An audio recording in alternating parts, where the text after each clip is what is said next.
प्यारे स्टूडेंट, आप लोगों के लिए मैं एक साइंस का 15 क्वेश्चन का वेरी इम्पोर्टेंट क्वेश्चन आप लोगों के सामने लेकर आए हैं। आप लोग इसको देखिए और इस क्वेश्चन को सॉल्व कीजिए, जिससे आपको पता चले कि आपकी तैयारी कितनी है।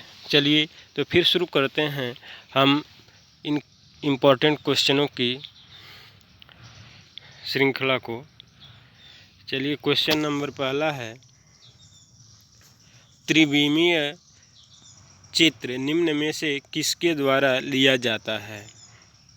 पहला है holography, B photography, C photochromatic, D radiography. चलिए, इसका आंसर आप लोग जल्दी से दीजिए।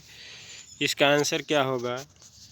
तो इसका आंसर हो जाएगा हमारा ए ऑप्शन सही है, होलोग्राफी। चलिए नेक्स्ट क्वेश्चन दूसरा,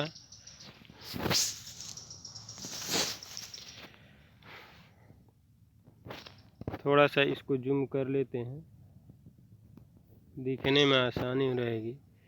दूसरा क्वेश्चन है, आकाशीय पिंडों का अध्ययन करने वाले वैज्ञानिक क्वेश्चन नंबर 2, आकाशीय पिंडों का अध्ययन करने वाले भौतिक विज्ञान की शाखा को क्या कहते हैं? आकाशीय पिंडों का अध्ययन करने वाले भौतिक विज्ञान की शाखा को क्या कहते हैं? इसका आंसर आप लोग जल्दी से दीजिए। Astrophysics, astronomy, astronautics, astrology. इनमें से आपका आंसर हो जाएगा ए, एस्ट्रोफिजिक्स। चलिए क्वेश्चन नंबर 3, निम्न में से कौन सा पदार्थ विद्युत का सबसे अच्छा चालक है? ऑप्शन ए है चांदी, बी है तांबा, सी है सोना, ऑप्शन डी है अभ्रक।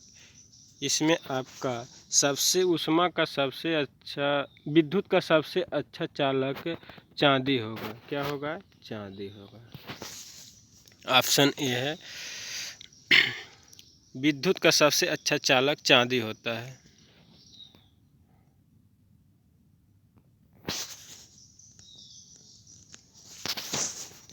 क्वेश्चन नंबर 4 है, दूरदृष्टि निवारण के लिए काम में लाए जाते हैं। यहाँ ले जाते नहीं हैं, लाए हैं। तो दूरदृष्टि निवारण के लिए काम में लाए जाते हैं कौन सा लेंस? देखिए, क्या लाया जाता है इसमें? लेंस है या दर्पण है? आप लोग को देखना है, उत्तर दीजिए। ए है अवतल लेंस, बी है उत्तल लेंस, सी है और उत्तल दर्पण, डी है अवतल दर्पण। तो किसका प्रयोग किया जाता है दूरदृष्टि निवारण के लिए? तो उत्तल दर्पण का प्रयोग किया जाता है। ऑप्शन सी सही है।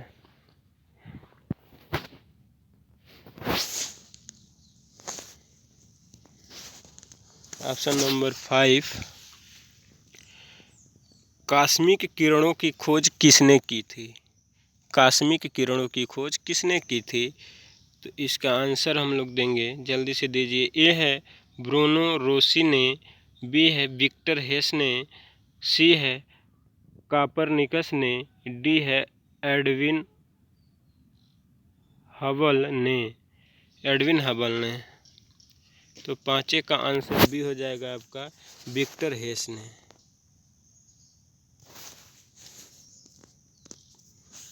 चलिए क्वेश्चन नंबर 6, नीला थोथा का रासायनिक नाम क्या है? नीला थोथा का रासायनिक नाम क्या है? ए है कॉपर सल्फेट, बी है कैल्शियम सल्फेट, सी है आयरन सल्फेट, डी है सोडियम सल्फेट। जल्दी से आंसर दीजिए आप लोग। इसका आंसर हो जाएगा A, copper sulphate. Option number A सही है 6 का। अब क्वेश्चन नंबर 7 पर चल रहे हैं।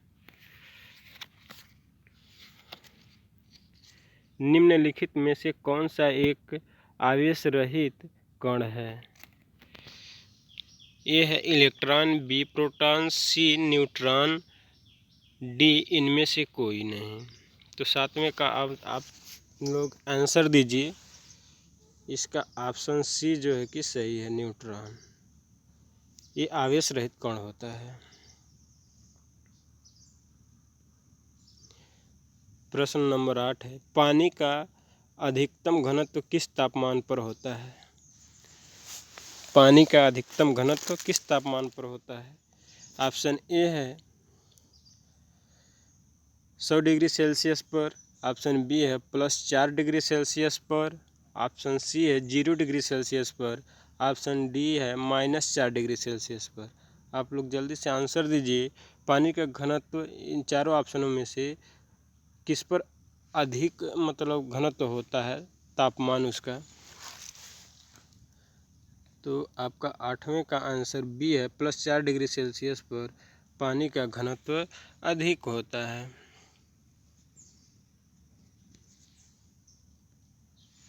क्वेश्चन नंबर 9 है, नाभिक की द्रव्यमान संख्या है। नाभिक की द्रव्यमान संख्या है।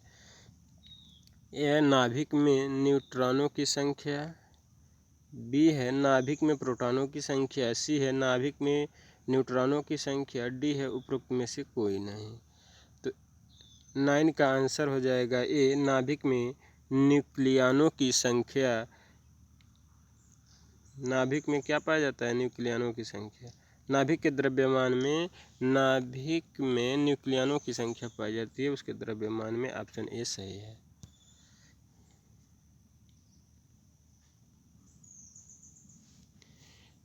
क्वेश्चन नंबर 10, टेफ्लॉन नामक प्लास्टिक का निर्माण किस यौगिक के बहुलीकरण द्वारा होता है? सॉरी, यहाँ क्वेश्चन गलत हो गया है। क्वेश्चन होगा, टेफ्लॉन नामक प्लास्टिक का निर्माण किस यौगिक के बहुलीकरण द्वारा होता है? थोड़ा सा मिस हो गया है। ए है इथिलीन, बी है एसिटिलीन, सी है बेंजीन, डी है टेट्राफ्लोरोइथिलीन। तो ऑप्शन नंबर डी हो जाएगा, सही है।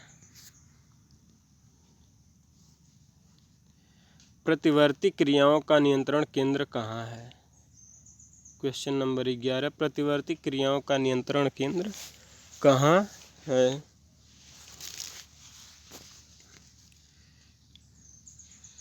ए है प्रमस्तिष्क में, बी है अनुमस्तिष्क में, सी है कशेरुक रज्जु में, डी है तंत्रिका कोशिका में।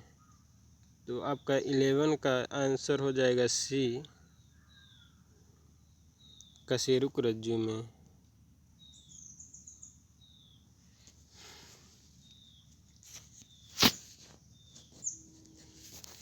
प्रश्न नंबर 12 है, निम्नलिखित में कौन स्तनधारी नहीं है? निम्नलिखित में कौन स्तनधारी नहीं है? ए है डॉल्फिन, बी बाघ, सी मानव, डी मगरमच्छ। 12 का डी मगरमच्छ क्या है? स्तनधारी नहीं होता है।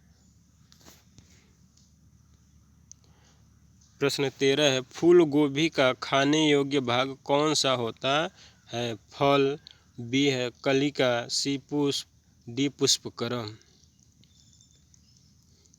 तो ऑप्शन डी हो जाएगा। प्रश्न 13 का ऑप्शन डी है, पुष्पक्रम खाने योग्य होता है। प्रश्न 14 है, निम्नलिखित में से वह वैज्ञानिक कौन है जिन्होंने पहली बार रुधिर परिसंचरण की व्याख्या की थी?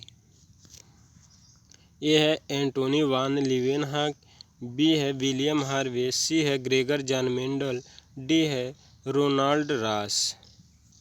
तो 14 का ऑप्शन ए है एंटोनी वान लीवेनहॉक, जो है कि क्या किए हैं? पहली बार रुधिर परिसंचरण की व्याख्या की थी इन्होंने, एंटोनी वान लीवेनहॉक ने। प्रश्न 15 है, विषाणु में क्या होता है? प्रोटीन और लिपिड, बी है न्यूक्लिक अम्ल और प्रोटीन, सी है लिपिड और कार्बोहाइड्रेट, डी है कार्बोहाइड्रेट और न्यूक्लिक अम्ल। इन चारों ऑप्शनों में से कौन सा ऑप्शन सही है, जल्दी से आप लोग आंसर दीजिए। वेरी वेरी इंपॉर्टेंट क्वेश्चन है। 15 का ऑप्शन बी हो जाएगा। न्यूक्लिक अम्ल और प्रोटीन विषाणु में होता है।